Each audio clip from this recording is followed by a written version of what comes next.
The test is in 4 parts: Part 1, Part 2, Part 3, and Part 4. Now look at Part 1. Part 1. You are going to listen to the director of a college talking about his school. Listen to the talk and answer the questions. First, you have some time to look at questions 1 to 3.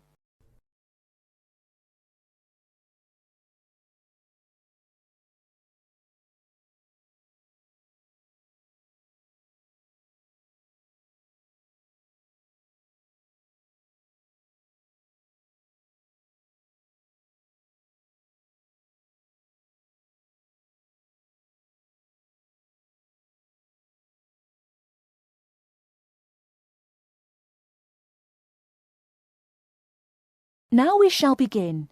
You should answer the questions as you listen, because you will not hear the recording a second time. Listen carefully and answer questions 1 to 3. Many of you already have a reasonably firm idea of the general subject area you wish to study. Others are more open and searching for ideas. Whatever your situation, I hope you find that we have a course that meets your needs. Our firm aim is to be a student-centred institution with a special emphasis on flexibility. This begins with our attitude to access. We judge people on their motivation and commitment to study as much as, if not more than, formal qualifications. This is reflected in the vitality and diversity of our student population. Some of our students come direct from sixth form or college. Before you hear the rest of the conversation, you have some time to look at questions 4 to 10.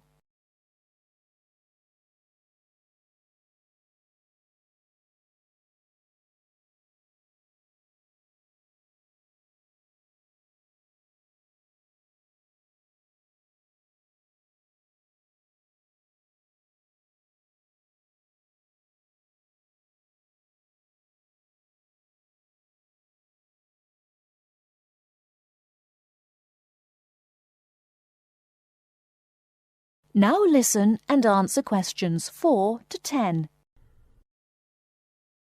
Others are coming into higher education after a short or long gap from formal education.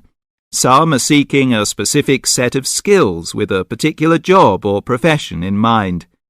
Others are retraining or studying to give their careers a new direction or dimension. Some are learning about the very latest scientific, technological and commercial knowledge. Others are stretching their minds on sensitive environmental, social and cultural issues. Even a casual observation of the mix of our student body indicates that we're close to our aim of being a polytechnic for the whole community. To meet our students' needs, we have 500 academic and a further 500 support staff committed to good quality teaching, high standards, and sensitive and sympathetic student care. We have probably the longest experience of understanding and dealing with the differing needs of a diverse student population. I hope you'll find a suitable course at the Polytechnic College. If you want to come to the college and we consider you suitable, we'll do our best to find you a place. And when you're here, we'll work hard to make your experience enjoyable, stimulating, and educationally rewarding. That is the end of Part 1. You now have half a minute to check your answers.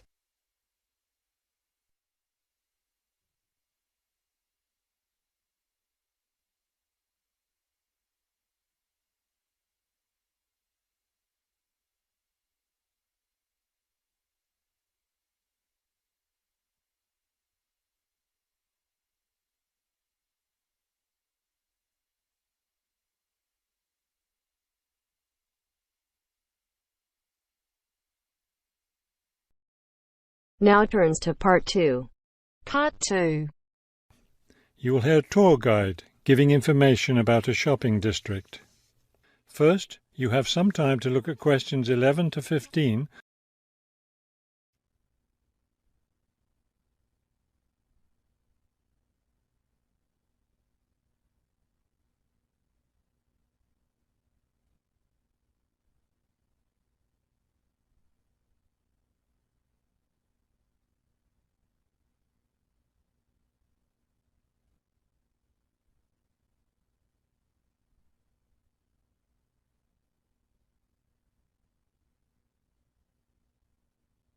As you listen to the first part of the talk, answer questions 11 to 15. This afternoon, we'll visit the city's shopping district.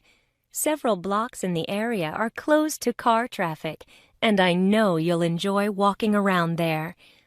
I'd like to give you an overview of the district now, since you'll be on your own once we get there. You'll see on this map here that the shopping district consists of two streets, Pear Street, which runs north and south, and Cherry Street, which crosses Pear Street right here. Let's start our tour here on Pear Street, where the star is. This star marks the Harbor View Bookstore. It's very popular among locals as well as tourists. You can buy a range of books of local interest, as well as a variety of magazines and newspapers.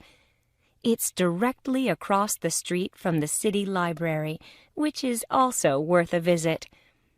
It's in one of the oldest buildings in the city and contains, among other things, an interesting collection of rare books.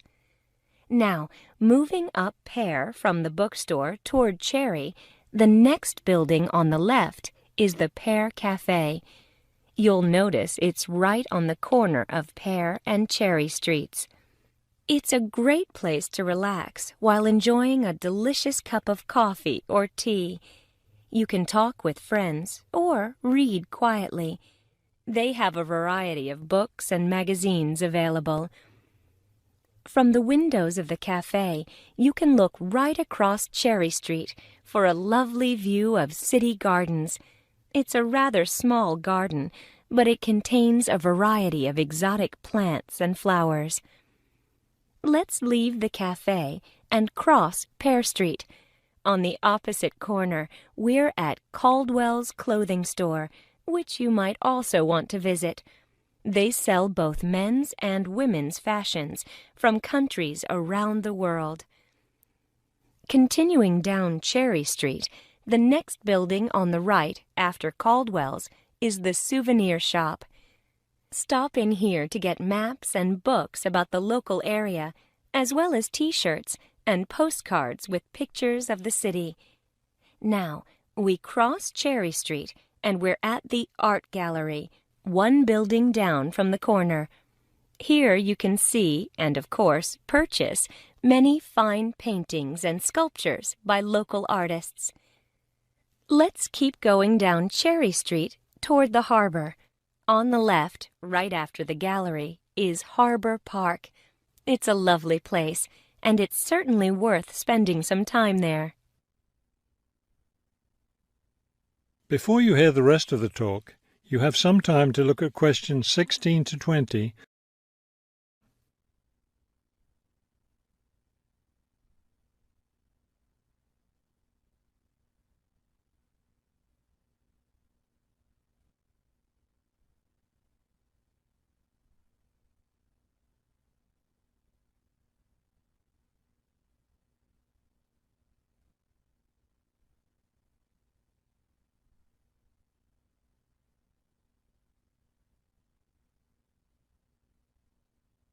Now listen and answer questions 16 to 20. Harbor Park was built on land donated to the city by Captain Jones, a lifelong resident of this city. Captain Jones designed the park himself, and it was built in 1876. Exactly in the center of the park, a statue of Captain Jones was erected, and it's still standing there today. It shows Captain Jones on the bow of his ship. After viewing the statue, You can follow the path that goes through the woods just behind. It will lead you to a lovely garden, in the middle of which is a fountain.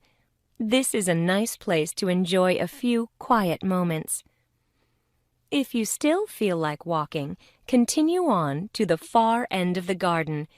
There, you'll find a wooden staircase, which will take you down to the harbor. You might enjoy the view of the boats from there. There's also a walking path along the water, which will eventually bring you back up to Cherry Street. You can see that there's plenty to do in this part of the city. The bus leaves at 1:30. That is the end of part 2. You now have half a minute to check your answers.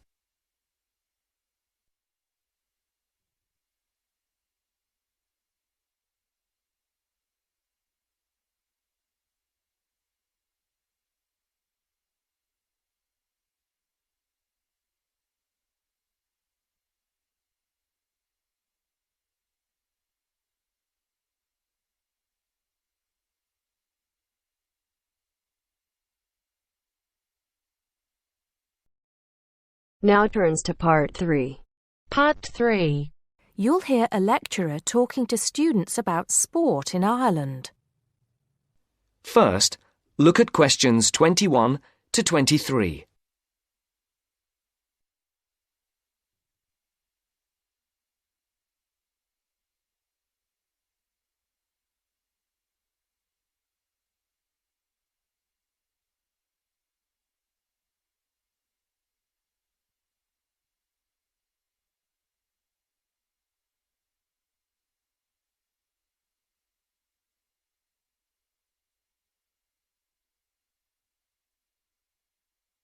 As you listen, answer the questions. Now, today we're going to be finding out about the most popular sports in the Emerald Isle. That's Ireland, of course. Can you guess what they are? Well, there are these two lesser-played games, a form of rounders and Gaelic handball. But we'll start with one which is perhaps over 3,000 years old, arriving in Ireland with the Celts, some claim. That may be a slight exaggeration, but I consider it to be the fastest field game in the world, and it goes by the name of hurling. Well, that's what it's known as in the English-speaking world anyway. So, what do you have to do? You've got 15 players on a team, one of them the goalkeeper. Each one has a stick called a hurley. Here you are. I've brought mine along. Had it since I was at school. This is what it looks like, and basically you have to get this ball, called a sliotar, that's S-L-I-O-T-A-R, so it's not spelt the way it's pronounced. You hit it into the net for 3 points, or you can hit it over the net for 1 point. The goal looks like the letter H, with the net under the crossbar. The goalie has a bigger stick than the others to help keep the ball out. You can also catch the sliotar and run with it for 4 steps maximum, or bounce it on your stick. Is that clear to you all? I'll be showing you a video a bit later, so you can see what a game actually looks like. You might like to think of it as a mixture of lacrosse, hockey, and baseball. Oh, and it's played by women too, but it goes by the name of camogie in that case. Before the conversation continues, look at questions 24 to 30.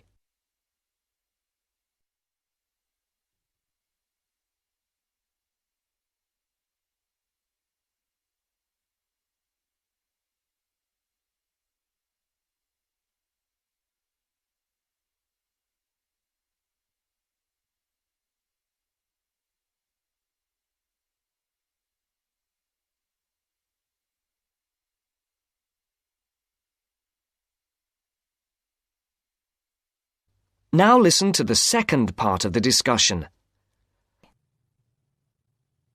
I'll give you a bit of the history, shall I now?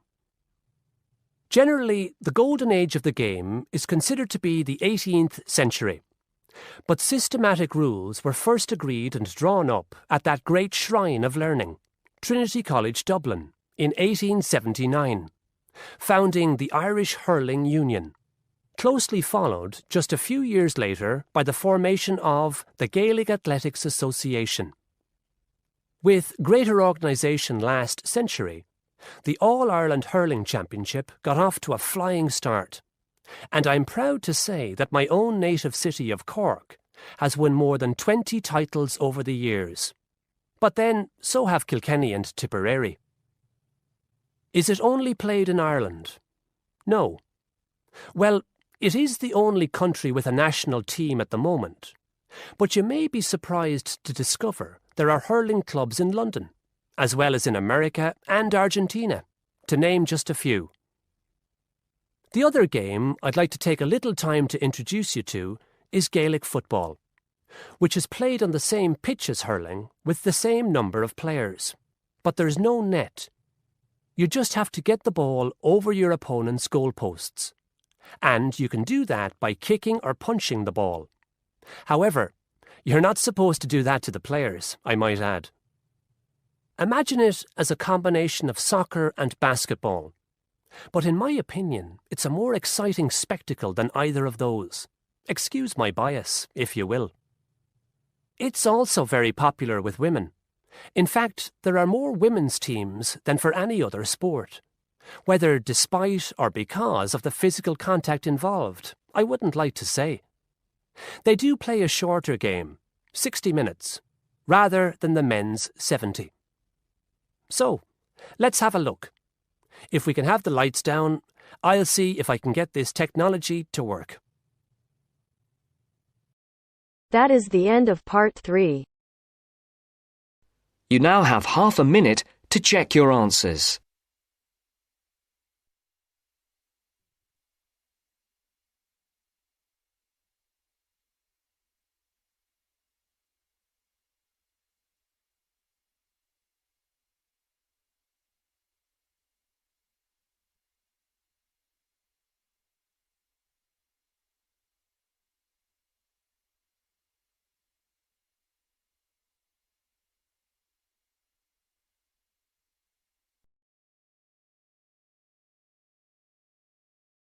Now turns to part 4. Part 4. You are going to hear a talk about universities and colleges in Britain. As you listen to the talk, complete the notes below. First, you have some time to look at questions 31 to 40.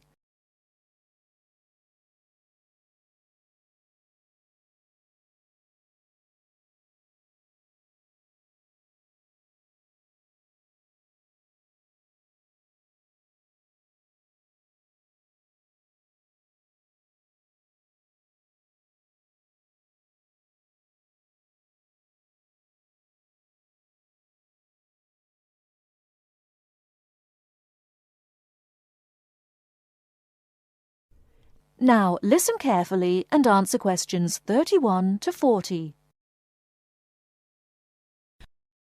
Every year, thousands of young people want to study in Great Britain.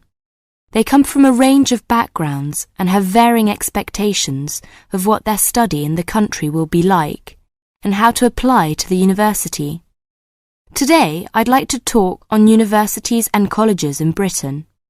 There are 45 universities, 30 polytechnics, and about 1,000 major technical, commercial, education and art colleges in the UK. In 1973 to 1974, there were over 251,200 full-time students in universities, of whom almost 10% were from overseas. A total of nearly 276,350 students attending full-time courses in establishments of further education, and about 130,270 in colleges of education. University first degree courses in arts and sciences are normally of 3 or 4 years duration, and, with very few exceptions, students are not admitted for any shorter period of study. The academic year normally extends from October to June and is divided into 3 terms. Information about courses and entrance requirements should be obtained by writing direct to the university at least 12 months before the proposed date of admission. All applications for admission are dealt with by the university's Central Council on Admissions, the UCA, to which all candidates seeking admission to a full-time internal first degree course or a first diploma course of more than 1 year's duration must apply. Full details of the admission procedure are to be found in the UCA Handbook, How to Apply for Admission to a University. A copy of this handbook and the standard application form should be obtained from the UCA at P.O. Box 28, Cheltenham and Gloucestershire, GL 501HY. The application form must be returned to the UCA by a stated closing date, usually in December, October for Oxford and Cambridge. The UCA will continue to send application forms to universities for consideration at their discretion for a limited period after the 15th of December. But candidates are strongly advised to ensure that their application forms reach the UCA by the stated closing date to help their chances of selection. Candidates who fail to obtain a place in the initial selection period are automatically put into the clearinghouse scheme in June-July, when these candidates' application forms are again sent to those universities which still have vacancies. Students from the following countries should send their application forms to the UCA via the Overseas Student Office of their own country in London: Bahamas, Brunei, Cyprus, Ghana, Guyana, India, Luxembourg, Singapore, Tanzania, Thailand and Uganda. Graduates of a university in Britain or overseas who wish to take another first degree course should approach the university concerned to inquire whether it wishes them to apply direct or through the central UCA scheme. Now, let's turn to transfer. It is very rare for a student who has begun a first degree course at one university in Britain to transfer to another British university with a view to completing it there. And there is no provision for the automatic granting of credit for university studies already undertaken. Students who have already completed some university-level study should make inquiries directly with the individual university. To be considered for admission, a candidate must show that his earlier education has qualified him to enter the course and that he speaks, writes and understands English sufficiently well. The usual minimum qualifications for entry to a first degree course in a university are good passes in the General Certificate of Education, the British School Leaving Examination, either 3 passes at ordinary level and 2 advanced level, or 1 at ordinary level and 3 at advanced level. A certificate which gives admission to a university in the candidate's own country will be taken into consideration for admission to a British university, but a university may still require passes in some subjects of the GCE, or an equivalent examination. It should be noted that possession of the minimum entrance requirements does not guarantee admission. Selection is competitive, and each application is judged on its merits. The British Council offices overseas and the Schools Council, 160 Great Portland Street, London W1N 6LL, are prepared to offer advice on the acceptability of specific overseas qualifications in place of the British General Certificate of Education. A copy of the original certificate and, where appropriate, an approved translation should accompany all inquiries. That is the end of part 4. You now have half a minute to check your answers.